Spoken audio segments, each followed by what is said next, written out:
This episode of Bullet Heaven was made possible by Degica Games.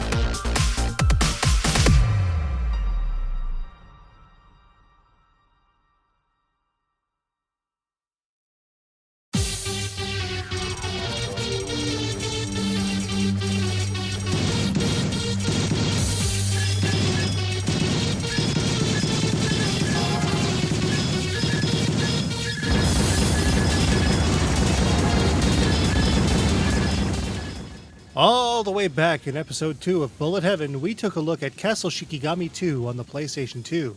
It was fun, but also seriously buggered up. Yes, the gameplay definitely delivered, but man, if you want to see the apex of awful in regards to how not to script in voice and English localization, that's definitely your game.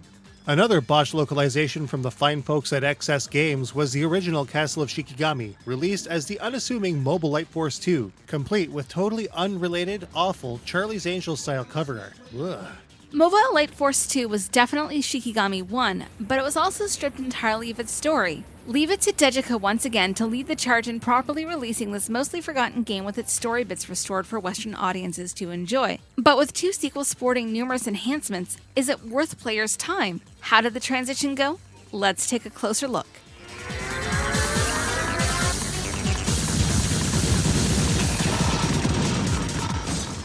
On the whole, the Castle of Shikigami series gives the player quite a bit of choice when selecting a character to tackle the game with. The first installment is no exception.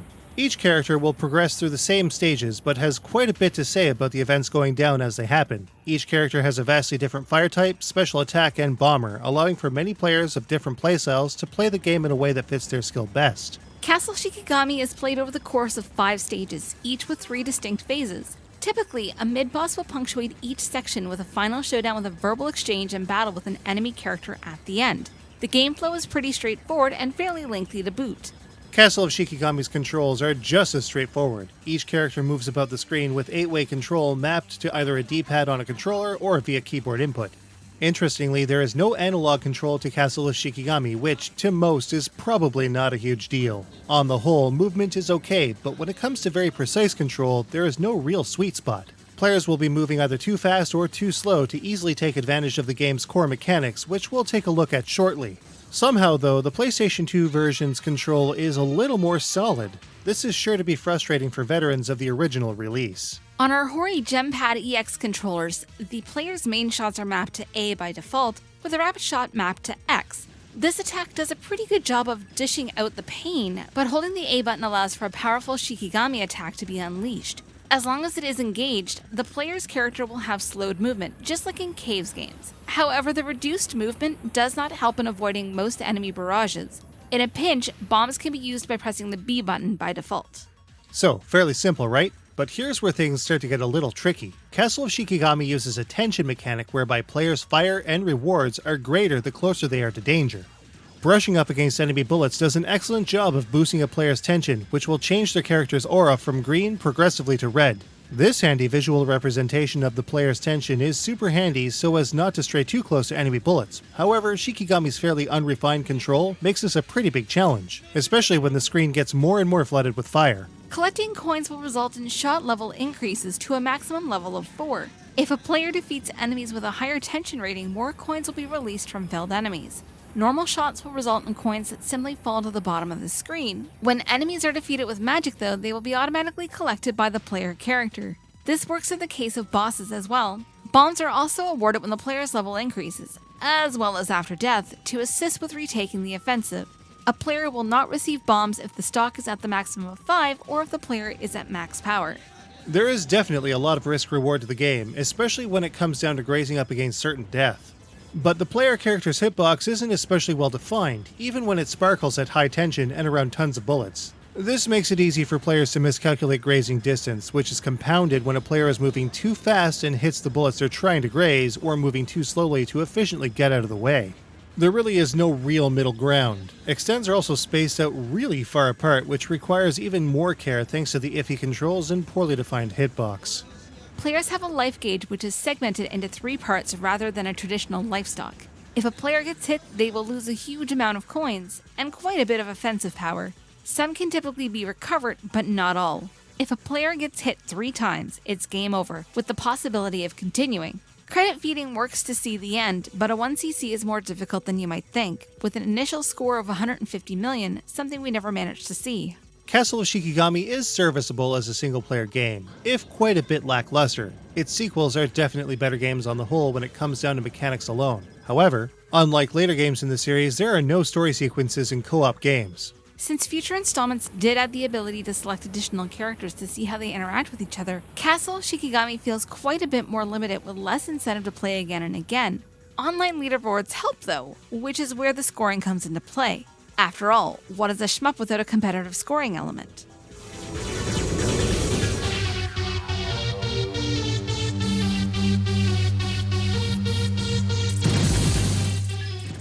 Castle of Shikigami's scoring is pretty simple stuff and, once again, highly dependent on the tension system. Players will earn extra points based on a direct multiplier up to 8 times on each enemy kill, which is dependent on proximity to the enemy defeated or enemy shots in general. Once again, there's a huge amount of risk-reward for grazing. And one small, very easy, and unfortunately common, mishap is all it takes for catastrophe. As stated before, more coins will be released by defeated enemies based on tension, and the more coins collected, the better the player's power and the better the score. A bonus of 10 points times the number of coins times the tension rate can really boost up a player's score, up to 80,000 points for each coin collected. If a player does end up getting hit though, the per coin amount will drop sharply. Even if coins remain, the pointage will fall below the amount that would normally be awarded for the amount that they are left with. The score will then need to be built up once again.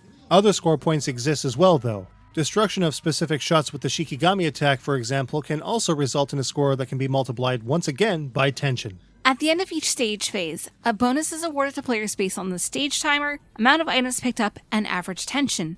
This will happen 3 times a stage, and can make for a decent bonus with each one, especially for players that can get the most out of the tension system. After all, getting an 8 times tension at all times is extremely hard to do. At game end, players also get a letter rank, although we've never gotten above E.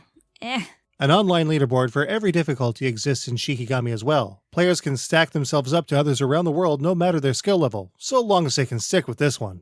There sure are a lot of low letter grades though. A sure sign that there are definitely flaws here.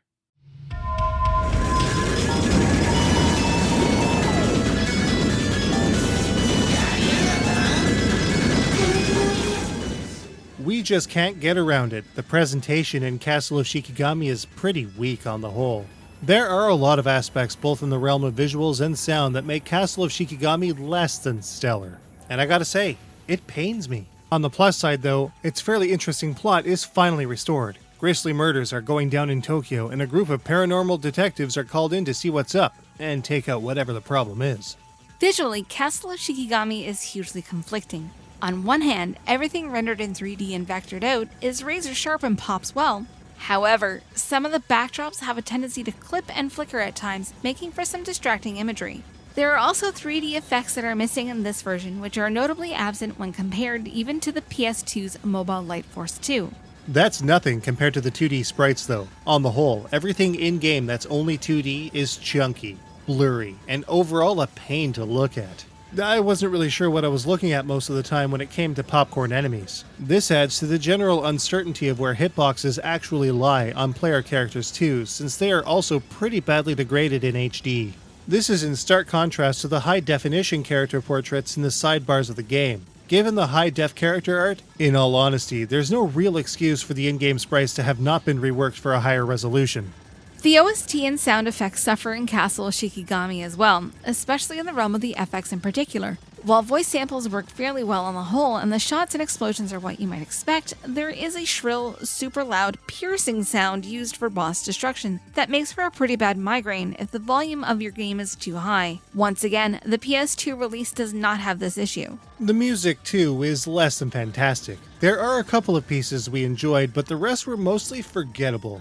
The overall quality of even the better tracks is also low when it comes down to their overall composition and sampling, despite being clear on the whole. Finally, the writing in the game is surprisingly not too bad. The story is actually cohesive, and there are fewer lines than you might think that come off as bizarre, inarticulate, or straight up horrible, like in Shikigami 2 on PS2. Rounding things out in Castle of Shikigami's presentation are 40 achievements, Steam trading cards, and a very simple UI. However, no proper vertical screen options exist, and the screen size is fully dependent on the horizontal space on the monitor in question. Yeah. So, how does Castle of Shikigami stack up? Let's take a look.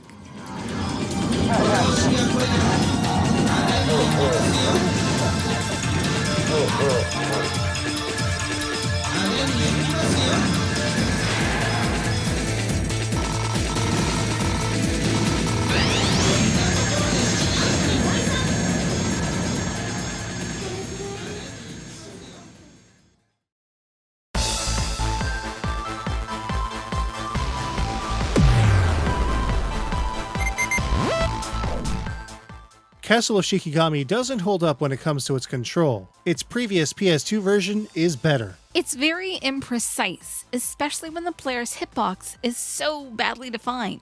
Castle of Shikigami is plenty challenging, especially when attempting to score high. The problem is, a lot of the challenge is going to come from iffy grazing mechanics and sluggish control. There is definitely a lot to play through Castle of Shikigami, especially since every character has a unique story through the 5 main stages in the game. Beyond the story though, there isn't much else that keeps us wanting to come back for more. Visually, the 3D stuff is great, and the HD character portraits work well too, but all of the 2D visuals in-game are a horribly pixelated, blurred-out mess.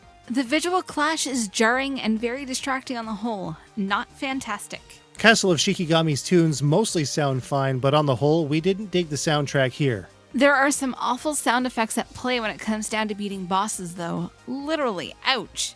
Castle of Shikigami's tension system is awesome, but doesn't hold up in this installment at all. The visual cues don't pop enough, and the controls are way too squishy. The innovations in Castle of Shikigami definitely come into their own in future installments, just not here.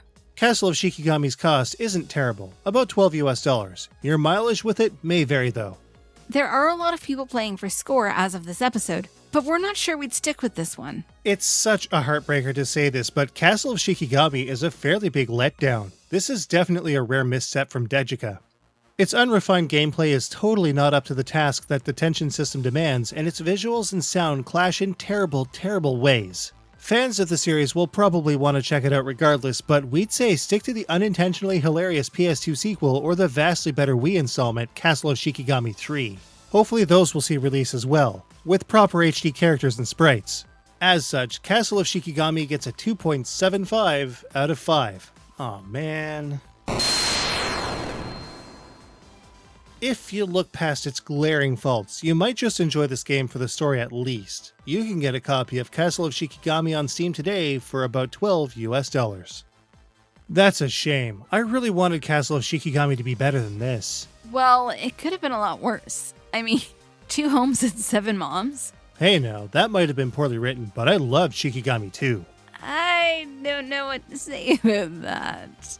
There have been games that we really wanted to like, but ended up not digging them especially much. Here are a couple of titles that did just that. Oh, and Shikigami 2 as well. It's an oldie, but not too bad. Links in the description below.